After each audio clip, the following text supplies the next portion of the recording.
This is D coded case studies में आप सबको मेरा नमस्ते। मैं डॉक्टर पल्लवी और आज हम एक केस की बात करेंगे, एपिलिप्सी, फिट्स, सीजर्स।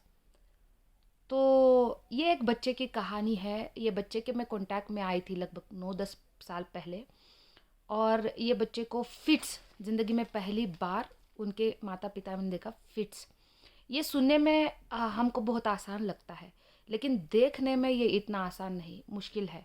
क्योंकि मुंह से झाग आता है, कंटिन्यूस इनवॉलेंट्री मसल मूवमेंट होती है और मुंह टेढ़ा हो जाता है, बॉडी टेढ़ा हो जाता है, आँख रोल करके ऊपर चली जाती है।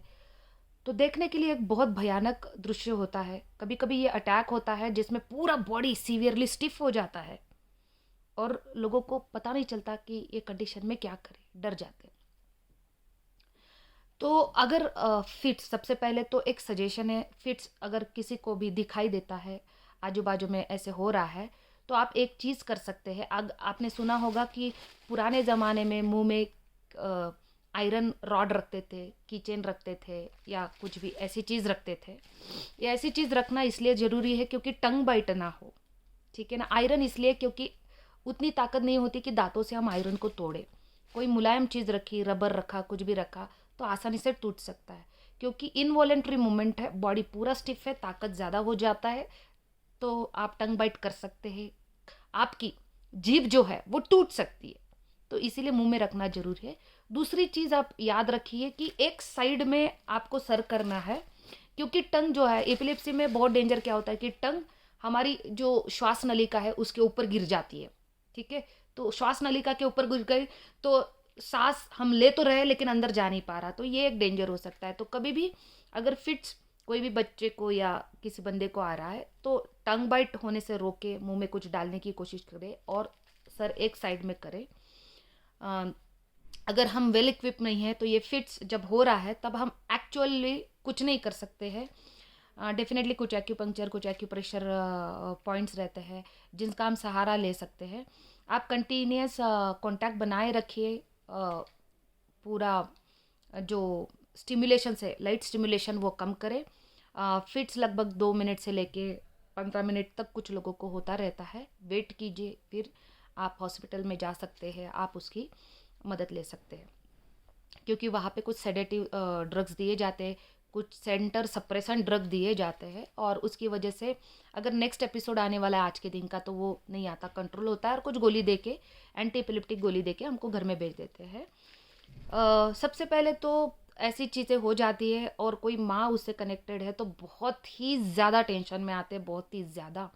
बहुत बार बच्चों में ये फिट्स एग्रीवेट होता है जब फीवर होता है, हाई ग्रेड फीवर फिट्स को एग्रीवेट करता है, ये बात बिल्कुल सही है।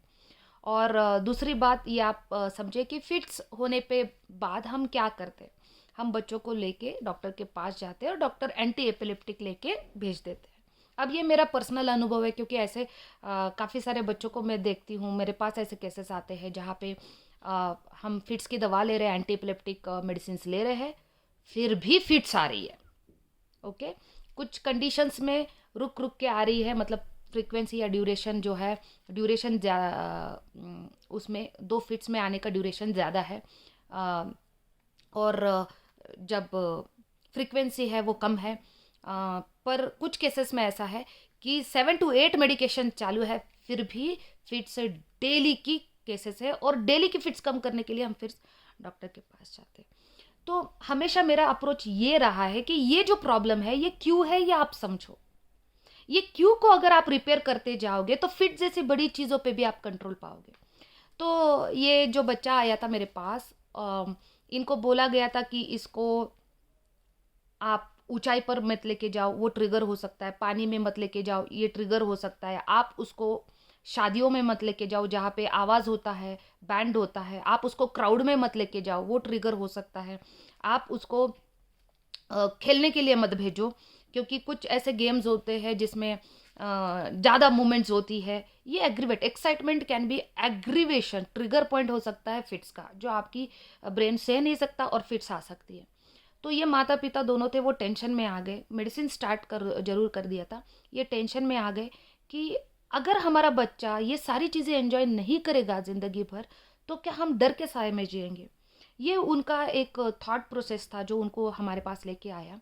तो मैंने उनको समझाया जो मैं आपको बताना चाहती हूँ, कि फिट्स के रीज़न्स होते हैं और ये रीज़न्स हमको पता नहीं है। जैसे कि मैं एक रीज़न बोलती हूँ आपको, आयरन की deficiency, severe iron, severe folic acid की डिफिशियंसी या बॉडी में सीवियर डिहाइड्रेशन भी फिट्स को ट्रिगर कर सकता है। ठीक है, तो हमको ये समझना है कि हमारे बॉडी में कुछ डिफिशियंसी है और उसकी वजह से फिट्स हो रहा है, तो पहले वो डिफिशियंसी को आप रिकवर करो। ठीक है, फिट्स इमोशनल भी होती है, मतलब कोई एक साइकोलॉजिकल फैक्टर होता है जो बार बार वही सिचुएशन को आपके ब्रेन में रिपीट करता रहता है और आप सेम जो महसूस कर रहे थे, लो ग्रेड इमोशंस महसूस करते हैं और वो ट्रिगर पॉइंट हो सकता है। तो हमको काम कहाँ पे करना है, हमको वजह पे काम करना है ताकि जिंदगी में ये प्रॉब्लम ना हो। भगवान ने हमें बहुत खूबसूरत दुनिया दी है और बहुत खूबसूरत शरीर दिया है। ये शरीर को ये सारी चीज़ें एंजॉय करने के लायक हमको बनाना है। ये मेरा हमेशा एक अप्रोच रहा है। तो ये बच्चे पे हमने काम करना स्टार्ट कर दिया। ये बच्चे को रिकरेंट इन्फेक्शंस होता था। जब इन्फेक्शन के एक दो चीज़ मैंने आपसे डिस्कस की है, आप पिछले वीडियो में दे सकते हैं कि उसमें क्या होता है कि इन्फेक्शंस बार बार हो रहे हैं, वायरल इन्फेक्शन, तो हम बच्चे को फैट्स खाने से रोक देते हैं, घी खाने से रोक देते हैं, बच्चों को फ्रूट्स खाने से रोक देते हैं। ठीक है, आप अब समझिए, brain is a fatty organ, तो ब्रेन को मजबूत रखने के लिए, उसका अच्छा काम होने के लिए वी रिक्वायर फैट। इनफैक्ट मेरे बॉडी में जितने भी सेल्स हैं, हम सेलुलर ऑर्गन है, हमारे बॉडी में 100 ट्रिलियन सेल्स है, हजारों करोड़ों सेल्स है। हर एक सेल, हर एक पेशी की जो दीवार बनी है वो फैट और प्रोटीन से बनी है। तो हमारा बेसिक कॉन्स्टिट्यूशन जो है वो फैट और प्रोटीन है। फैट और प्रोटीन हमको खाने में अच्छे से रखना चाहिए। अगर हम ये नहीं रखते हैं, फैट डिफिशियंसी होती है, तो उसकी वजह से भी फिट्स होती है।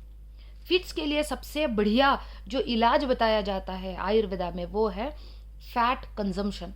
आप खाली पेट सुबह एम्प्टी स्टमक अगर वर्जिन कोकोनट ऑयल कंज्यूम करना चाहते हो तो आपके फैट पे कंट्रोल आ जाता है।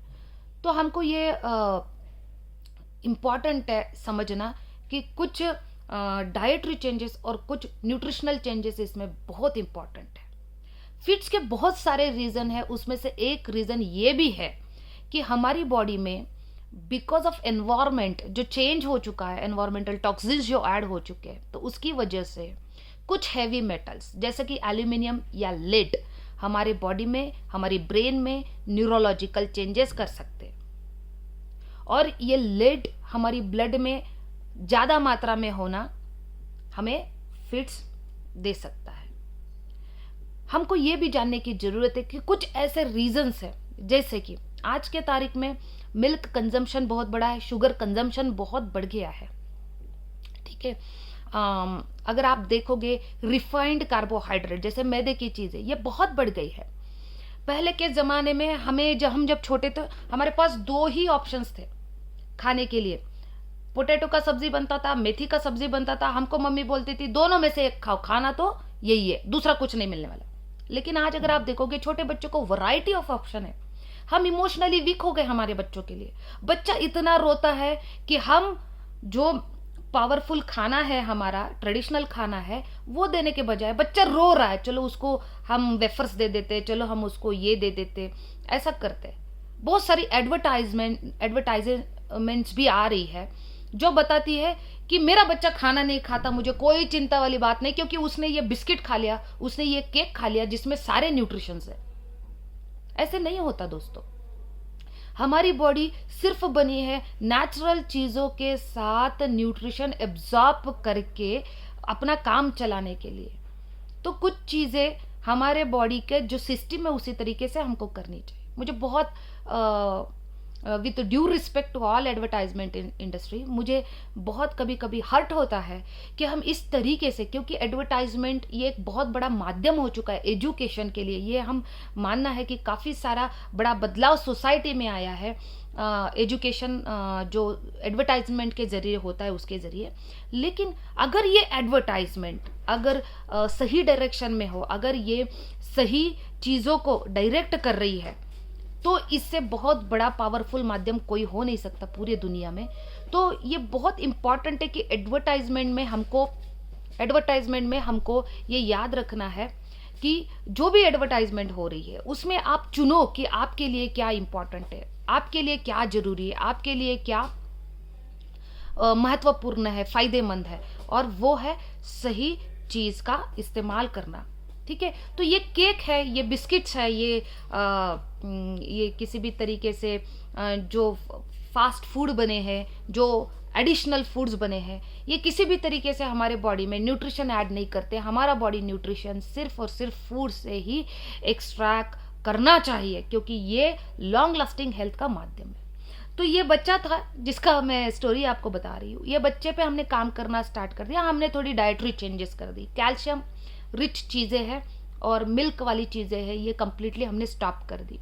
हमने मिल्क बंद नहीं किया, हमने मिल्क का स्वरूप चेंज किया, मतलब हमने आलमंड मिल्क, कोकोनट मिल्क चालू किया। तो आलमंड मिल्क, कोकोनट मिल्क बहुत बड़ा पावरफुल ओमेगा 3 का सोर्स है और प्रोटीन का सोर्स है, तो ये हमने उसको चालू किया। वो चॉकलेट मिल्क शेक भी मांगता था, तो हम कोकोआ पाउडर है, स्टीविया पाउडर है, मिल्क में, ये आलमंड मिल्क में डाल के देते थे। तो आलमंड मिल्क, कोकोनट मिल्क हमने स्टार्ट किया था। शुगर कंप्लीटली ज़ीरो किया, ग्रीन वेजिटेबल्स ऐड किए, ग्रीन वेजिटेबल जूस ऐड किया, हमने कुछ न्यूट्रिशन ऐड किए, जैसे कि जिंक है, जैसे कि विटामिन डी है, जैसे कि विटामिन सी है, बहुत अच्छा ओमेगा 3 है, ये हमने ऐड कर दिया। मैग्नीशियम हमने ऐड कर दिया। एंड रिमार्केबली ये घटना को, अभी वो लड़का 11-12 साल का हो गया है दोस्तों, एंड वो टाइम पे जो मेरे ख्याल से 1 हफ्ते के लिए हमने मेडिकेशंस दिए थे, उसके बाद एंटीपिलेटिक मेडिकेशन हमने नहीं दिए। बहुत ही पावरफुल लड़का है, बहुत क्रिएटिव है, बहुत ही एक्टिव है, लेकिन ये एपिलेप्सी फ्री है, ये फिट्स फ्री है, इसको फिट्स नहीं आता। ये सारी चीज़ें एंजॉय कर रहा है, स्कूल एंजॉय कर रहा है, शादी एंजॉय कर रहा है, पार्टी एंजॉय कर रहा है, बैंड एंजॉय कर रहा है, ये ऊंचाई एंजॉय कर रहा है, ये पानी एंजॉय कर रहा है। इसको डर नहीं है, क्योंकि डर के लिए हमने बॉडी को मजबूत किया। तो जब भी बीमारी होता है, हमारे पास 2 रास्ते हैं, ये आप समझ लो। रास्ता नंबर 1, वो बीमारी से जो भी इश्यूज होते हैं आप उसको सप्रेस करते रहो, जिंदगी भर के लिए सप्रेस करते रहेंगे। और रास्ता नंबर 2, कि ये प्रॉब्लम क्यों हो रहा है, ये सिम्टम क्यों आया, ये इशू क्यों आया, ये क्यों पे काम करो। अगर एक बार जिंदगी में ये क्यों पे काम करेंगे तो जिंदगी आसान हो जाती है, बार बार इस पे काम करने की जरूरत नहीं होती। तो दोस्तों, एपिलेप्सी जैसी चीज भी हम बहुत बढ़िया तरीके से रिपेयर कर सकते हैं, रिवर्स कर सकते हैं। ये डरने की बात नहीं, ये समझने की बात है। तो आज के लिए इतना ही, मिलती हूँ आपको नेक्स्ट वीडियो में।